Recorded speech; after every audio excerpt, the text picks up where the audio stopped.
without further ado, we're going to bring on our next guest, Swatee Surve, founder and CEO of Litesprite. Swatee, welcome to the show.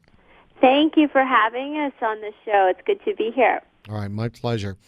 Now, Swatee, give us background. You've got a Surgeon General award, and you worked with active duty veterans working with stress, anxiety, and PTSD.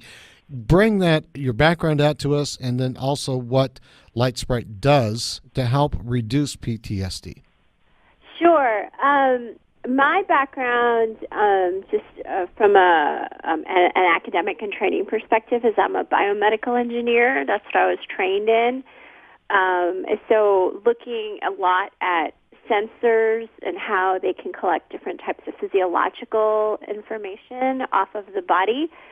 And I was using that training working in strategic corporate research labs for companies such as Nike or Eastman Kodak and Microsoft, and looking at how emerging technologies that could improve sensor capability could create brand new businesses. And it even expanded beyond just sensor technology and wearables to other types of businesses that could really help improve a person's health.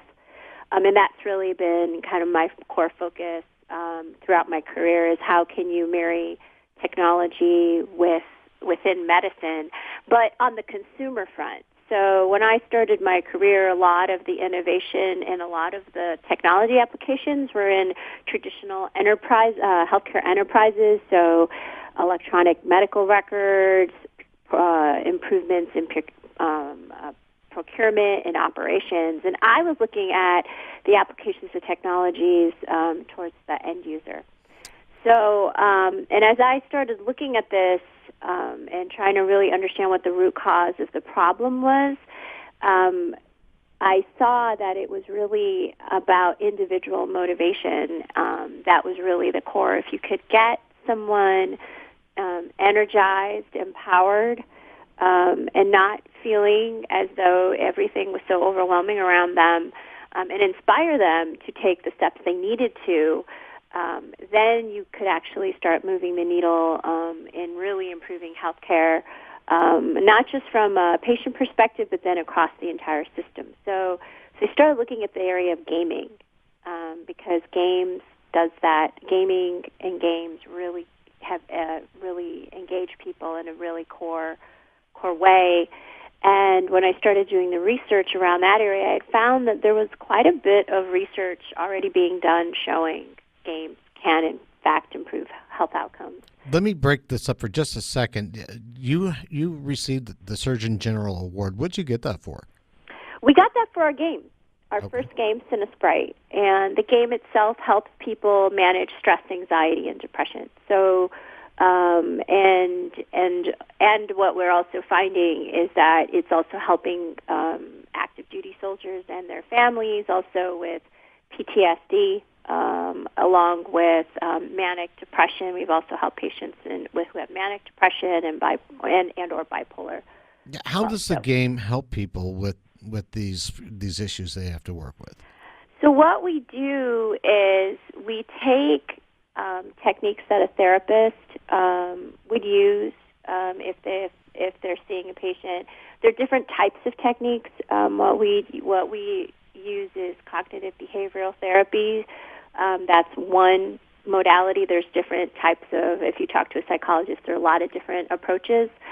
We also combine that with mindfulness techniques such as meditation. So it's a combination of different skills that we present in a gaming format, as well as other known stress management techniques such as physical activity, as well as incorporating player support networks.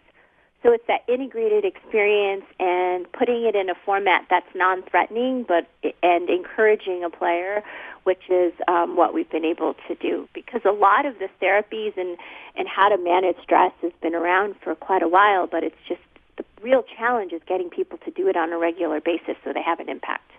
So your games draw them in so that it's not work to go and work on this problem that they have, and doesn't remind them of the problem. It actually gives them a relief process to engage in it and helps them deal with anxiety, depression, stress, and substance abuse. Yes, and in fact, it's very fascinating. We have been able to motivate some very difficult, traditionally hard to motivate populations, such as a Medicaid and a Medicare population.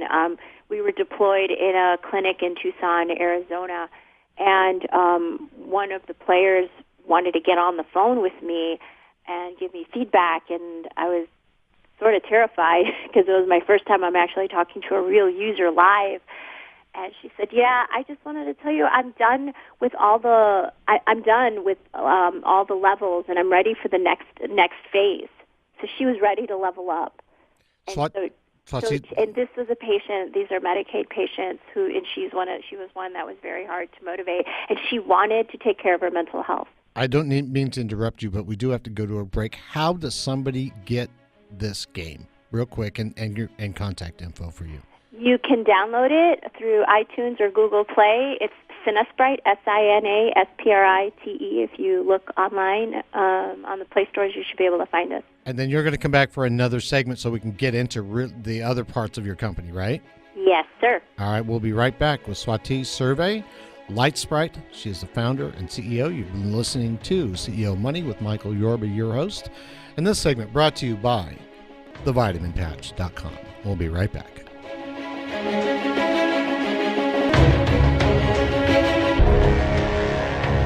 Welcome back to CEO Money. I'm Michael Yorba, your host. Thank you for joining me. I've got Swatee Surve on the show with me now from Litesprite, Litesprite.com. And we're talking about how her game, her electronic downloadable game, helps with stress, anxiety, drug abuse. That's a huge step. And I was talking with somebody, and how does a game, Swatee, a game, because it's kind of a competitive thing, how do people engage with the game and help them with all of these issues that they're dealing with? How does that work? Yeah, so a lot of times, because it's what we see today as games, it's generally competitive, and there's a winning component to it, and you have to beat someone, and there's loss. But there are a lot of different types of games that are around, and you're seeing a lot more different experiences that even within the gaming industry that people are building, things around collaboration, and building things together. And in fact, World of Warcraft, which is one of the more popular multiplayer games, is really actually focused and centered around cooperating and building something together. So if you think about it, a game in its more abstract or conceptual form is a set of rules that you have. There's an objective, there's a beginning, there's a middle to an end, and then there's a set of rules that you have to play by. But the end goal may not necessarily be to beat somebody else or be the best. And so within our game, Sinasprite, you have a protagonist, Sox the Fox, and in game speak, it's a player-driven world exploration game. Minecraft is another one that a lot of kids play today, and a lot of adults, which there's no winning, but you're building worlds, right? You can go and explore and see what someone else has done. So that's an example of another game. And in Sinasprite, you have Sox the Fox who wants to be a Zen master. And so players are learning these techniques, cognitive behavioral-based strategies, mindfulness skills, as they help Sox become a Zen master. And we have certain mechanics that are employed that are common in the gaming industry to help drive engagement, retention, and we can also track. So the other aspect of this game that also makes it unique is there's this tracking capability that we give the data back to clinicians. So one of the things that makes us also very different is that we actually are the only game deployed in medical clinics today, as well as on base in the military.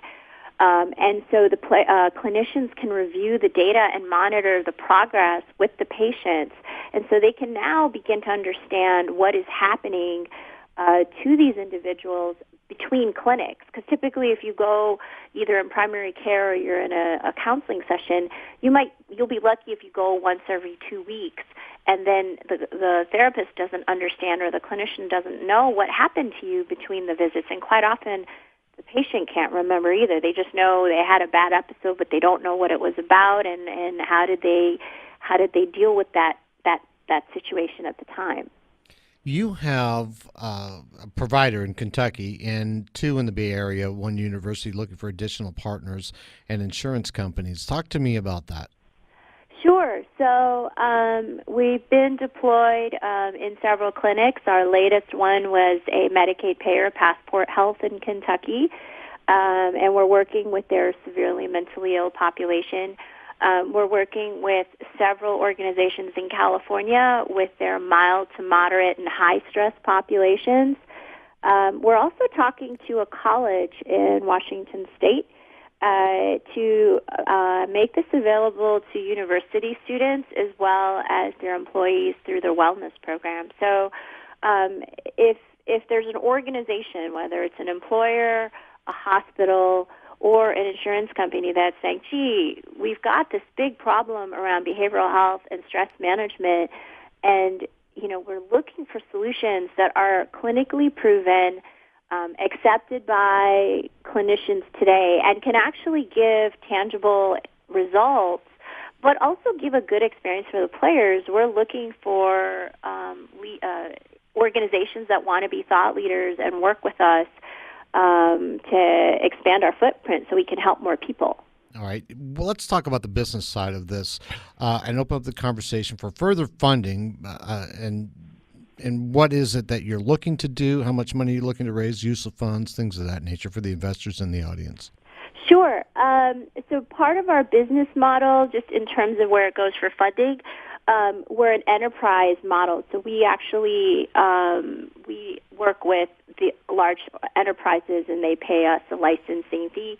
And these fees are generally recouped through reimbursement. So we have CPT code reimbursement, which is a big deal in healthcare. We will start looking to raise our some funds, probably Q1, Q2 of 2018. We are in the process of publishing our results. We had researchers at The Ohio State University just complete an independent analysis of the data we've collected to date.